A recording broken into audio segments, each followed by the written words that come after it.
Time loop movies ഒക്കെ ഇഷ്ടമാണോ? എങ്കിൽ ഒരു കിഡിലൻ ജാപ്പനീസ് ടൈം ലൂപ്പ് മൂവി 2025 ഇറങ്ങിയ മൂവിയാണ്. ഇതിനകത്ത് നായകൻ ഒരു സബ്വേ അണ്ടർഗ്രൗണ്ട് സ്റ്റേഷനിലെ ടൈം ലൂപ്പിനകത്ത് പെട്ടുപോകുന്നു.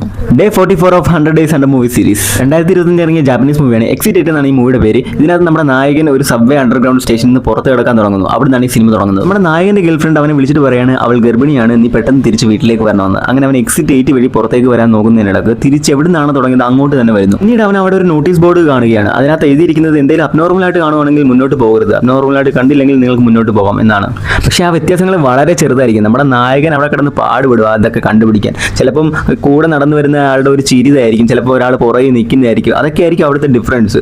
ഭയങ്കര ഇൻട്രസ്റ്റിംഗ് ആണ്. നമുക്ക് group mystery, psychological tension, mind game ഇതെല്ലാം കൂടെ മിക്സ് ചെയ്ത ഒരു യൂണീക്ക് എക്സ്പീരിയൻസ് ആണ് എക്സിറ്റ് 8 നമുക്ക് തരുന്നത്. Time travel, time loop movies ഒക്കെ ഇഷ്ടപ്പെടുന്നവർ ഒന്ന് തീർച്ചയായും കണ്ടിരിക്കേണ്ട മൂവിയാണ് എക്സിറ്റ് 8. ഒട്ടും നമുക്ക് ബോറടിക്കത്തില്ല. മൂവി കണ്ടുള്ളവർ എന്തായാലും നിങ്ങളുടെ അഭിപ്രായം താഴെ കമന്റ് ചെയ്യുക. മൂവിയുടെ ലിങ്ക് വേണ്ടവർ ലിങ്ക് കമന്റ് ചെയ്യുക, ഞാൻ DM ചെയ്തു തരാം. അപ്പം നടക്കണം. ബൈ.